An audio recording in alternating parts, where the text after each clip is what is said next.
Our Bible word is Ephesians 5 verses 25 to 27.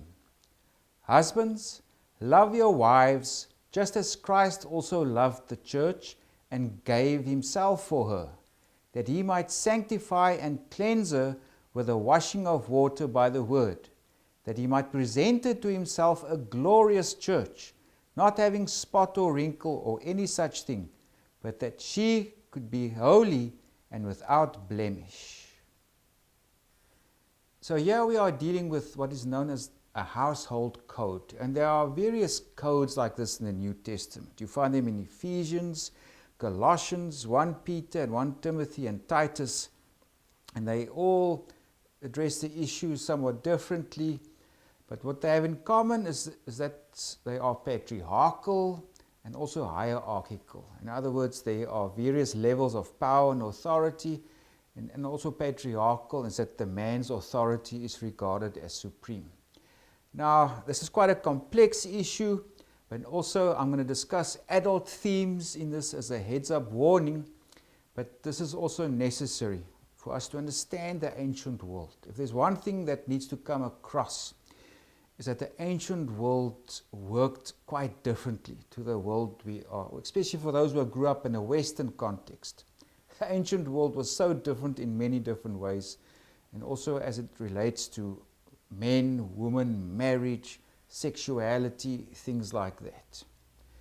So if we look at our bigger context, it's the household code that speaks to wives and husbands, but it also speaks to the relationship between parents or the father and children, and also the master and his slaves. But our immediate textual unit is just where instruction is given to wives and husbands, how they must relate to one another. Now let's first look at the bigger historical context, because many things were said in the ancient world in terms of how the pater familias, or that's the head of the household, how he must manage his wife, his children and his slaves. And it was often compared to the management of the state. The way the state or the city is managed is similar to the way the household must be managed. And it was just generally accepted at this time that there were those in authority who could rule and those who are inferior and must be ruled. That was the common understanding of the time, universally so. There was no idea of gender equality or anything like that. The ancient world was very different. Men, free men, are superior. They are there to rule the state, the city, and their family. And they were the inferiors who must be ruled. That's women, wives, children, slaves, etc. That was just the way it was understood back then. That's the way the society was organized. So the pater familias, the head of the household, he was seen as a supreme authority over his wife, over his children, and also his slaves. Of course, remember Paul here in Ephesians is addressing a Gentile audience, not so much a Jewish audience. There were some similarities between Jewish households and Gentile households, but here Paul was addressing mainly Gentile households. So the pater familias, he was in charge of wife, children and slaves, and he even had the power of life and death, especially over his children. At birth, a father, when the baby is presented to him, he could accept the child or reject it. And if he rejected the child would be exposed. It will be left, thrown somewhere outside to die in the elements or to be eaten by wild animals.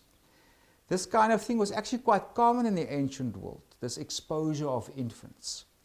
And we find an example of this in a letter that was written in 1 BC. It was from a husband to his wife. He was working in Alexandria in Egypt, and he wrote to his wife that stayed in 𝐜𝐴𝐿, that's a few hundred kilometers to the south, close to the Nile River.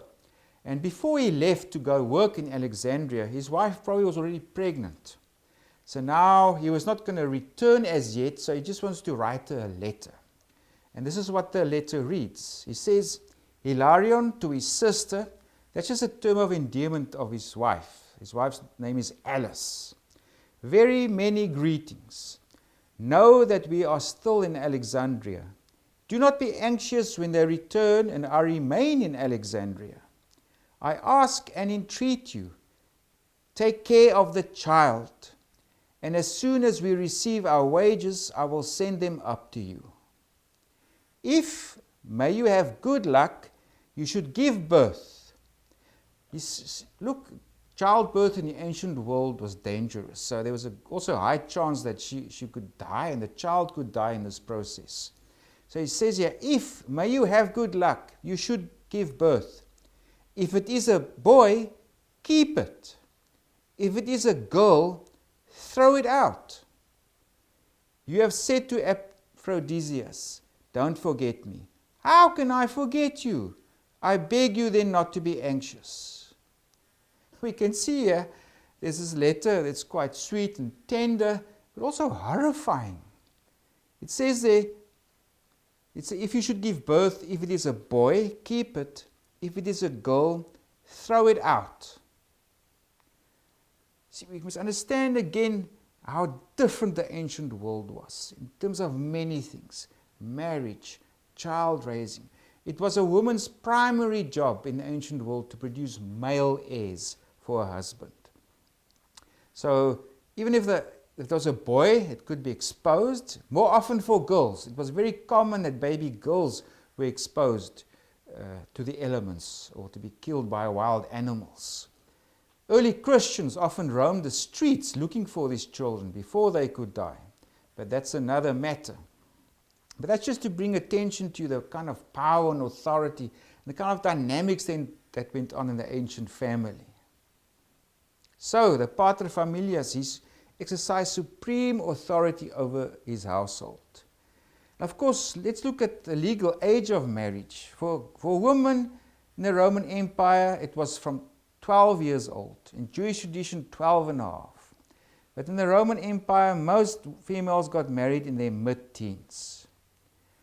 Women of higher social status would get married in their later teens. But most people, most girls from the age 15 got married. By contrast, men tend to get married in their late 20s or early 30s. So we must also understand the dynamics of marriage, that the age gap was large. On average, let's say 15 years. In some instances, it was smaller. In other respects, it was much bigger. So we can see there was a big age gap between the husband and wife in normal average marriages. And also most marriages were arranged. It wasn't love stories. Families negotiated with each other. And they were often alliances or to build alliances, economic or political alliances or honor rankings to consolidate that. So it wasn't love stories. The marriages were arranged. And like I said, the main job for girls or women was to produce male heirs. Also, there was no expectation of men to remain faithful to their wives. They were free to have sexual intercourse with prostitutes or even with slaves, their own household slaves. It was common. The wife, on the other hand, no, you couldn't do that at all, but men were free to do that. Of course, in a Jewish context, that was rejected because adultery was condemned as sin. But for the Gentiles in a pagan context, men were free in that way to behave as they wished. There was no expectation for them to remain faithful to their wives. So, if we look at our household code here in Ephesians, it is similar to existing household codes in that it was patriarchal. In other words, the man was in charge. Also, that it was hierarchical. There was different orders of power. But there's also modifications to it. It's not just adopted. It's a Christianized form of this.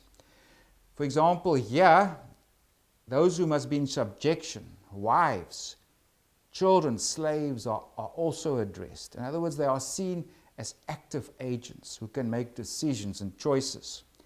In the other pagan literature of the time, only the paterfamilias was addressed. This is how you handle your wife, your children, your slaves. In Christian literature, the wives are addressed, the children are addressed, and the slaves as well.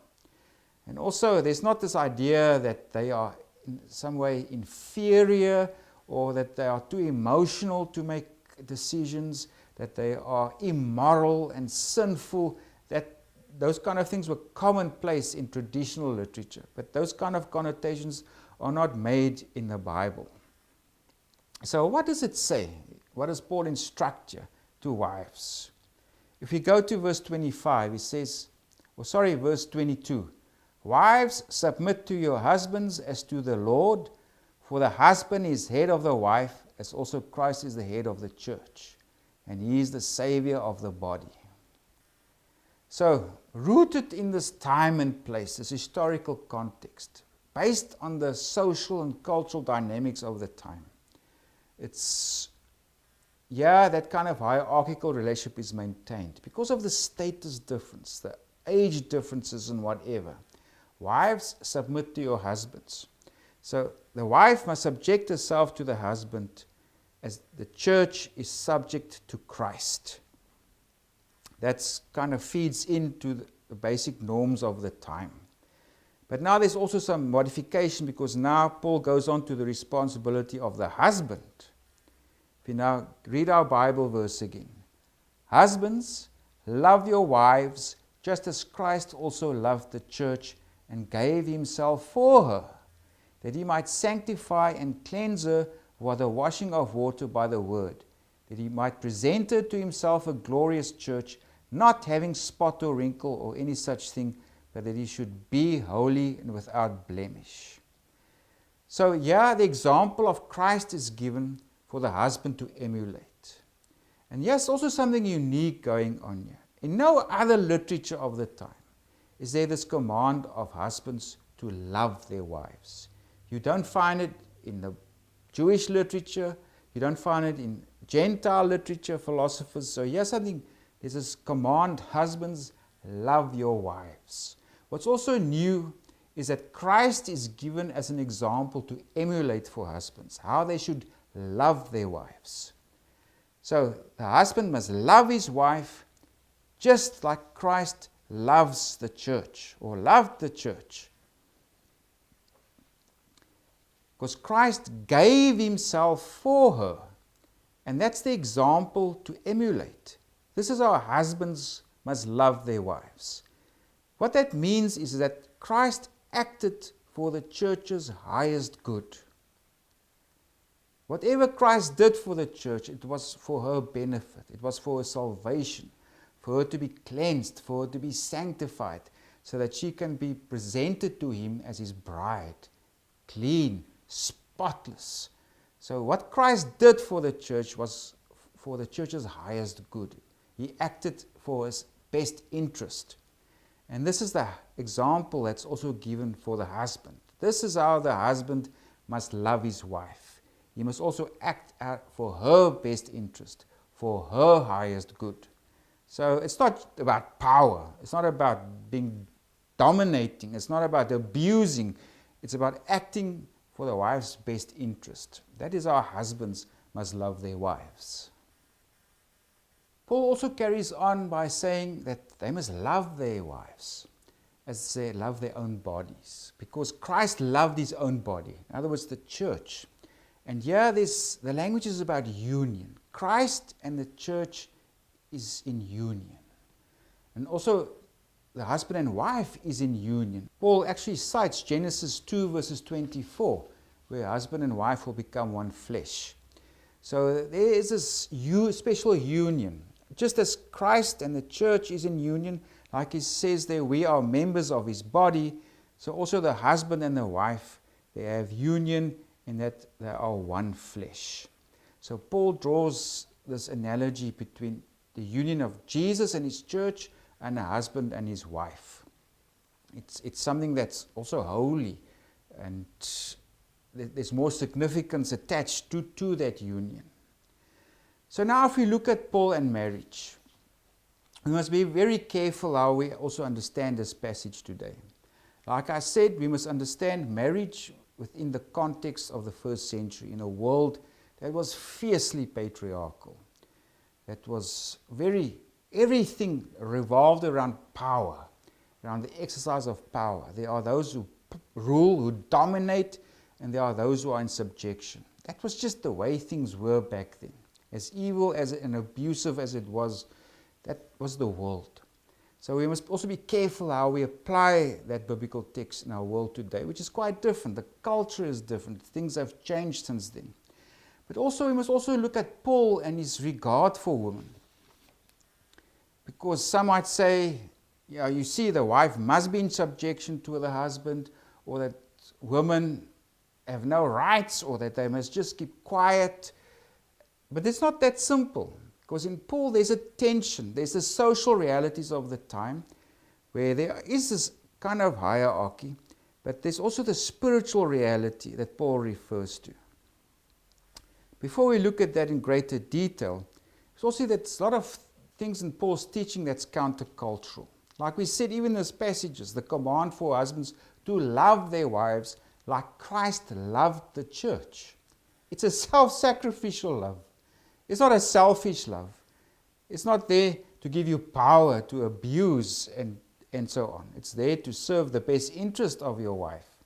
That was countercultural. Also, Paul also says in 1 Corinthians 7, he actually tells all people, don't get married. It's better not to get married. And for many women would have said, hallelujah, I don't have to get married. I don't have to be dominated by a man. I don't have to be a breeding tool for him to produce children. I can be free. For many women, that would have been liberating. Because women were generally expected, get married, produce babies, especially boys. So Paul also encourages women in 1 Corinthians 7, don't get married. Also, he says something quite revolutionary if we go also to chapter 7, verses 4. The wife does not have authority over her own body, but the husband does. So there most women would agree. That's right. My wife's there, I have authority over her body, and I can use her as I please. But now Paul carries on. He says, and likewise the husband does not have authority over his own body, but the wife does. And most men would have said, say what? No. That can't be like that. But here Paul gives another countercultural teaching. It's the wife that has control over your body as the husband. So as a husband, you can't just go and carry on as you pleased. You must be faithful to your wife. Your body is not a vehicle for sin. It's a body for the Lord. But also your body is there for your wife. So there's more equality. We must understand that what we read in the New Testament, if you look at the general context, there was radical inequality between men and women. And what we find in the New Testament is not an equal or gender equality as such, but the gap becomes smaller. There's a more leveling of the playing fields. The dignity of women, wives, is brought higher, and the rights and privileges of men are brought lower. So they become more equal. Not gender equality, but the gap becomes smaller in the New Testament. We must also look at Romans 16. Paul greets many women who are fellow workers in the gospel. They were active missionaries and preachers of the gospel, if you read Romans 16. Paul also refers to Junia as an apostle who preached the gospel. Some might say, if you go to 1 Corinthians 14, verses 34 to 35, he says women must remain silent. They cannot speak in the churches. But that is textually dubious if you look at early manuscripts. And it's accepted by textual critics. It was a later addition to Paul's letter. It wasn't there originally. Because obviously a woman could speak in the assembly, prophesying, speaking in tongues, etc. What Paul says in chapters 12 to 14. They must just do it with a proper headdress. But women were allowed to speak. And also Phoebe, she would be the one that would read his letter to the Christians in Rome. So we must understand Paul's approach to women. He accepted them as fellow missionaries, as fellow workers for the gospel. There were many women that were leaders of house churches. So, and also in the spiritual reality, Paul writes in Galatians 3 verse 28, in Christ there's neither Jew nor Greek, there's neither male nor female, there's neither slave nor free. Spiritually speaking, men and women, slaves, Jews, Greeks, all have equal status. They experience the same love of God, the same salvation, they have the same calling. It was generally accepted in a Greek or Roman context, men are more moral, or they're more wise, or they more could understand spiritual or the truths of the gods better, whatever may be. Even in a Jewish context, it was thought the Torah, or the law, must not be taught to women, and that only men are expected or are even capable of observing the whole law. So there was this hierarchy of being. In Christ, Paul says, there's nothing like that. Everyone has equal status. But of course, compared to the existing social realities, there is still a bit of hierarchy and a bit of difference, based on the world of that time that was based on power and domination. But again, within the Christian context, it's brought from a radical inequality and the gap was closed. So it's not so far apart. And of course, Paul saw women as fellow missionaries and that they can speak in tongues and prophecy, etc. And he held them in high regard. So Paul, woman, marriage, status, whatever, it's complicated. There are various facets to this. We must be very careful when we read the biblical text and also speak about it.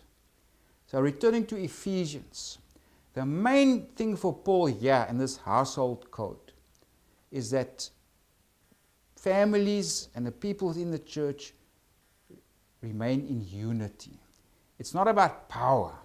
It's not about people being in subjection and being abused. The emphasis here is unity within the church. That's a big theme of Ephesians. Unity within the church, and also that unity extends to the families that belong to the church. Wives must be subject to their husbands. This could not change at the time. The world was just too different for it to change. But also what's new here is the instruction to husbands to love their wives, emulating the nature of Jesus, who acted for the best interest of the church. In a similar way, husbands must act in the best interest or for the highest good of their wives.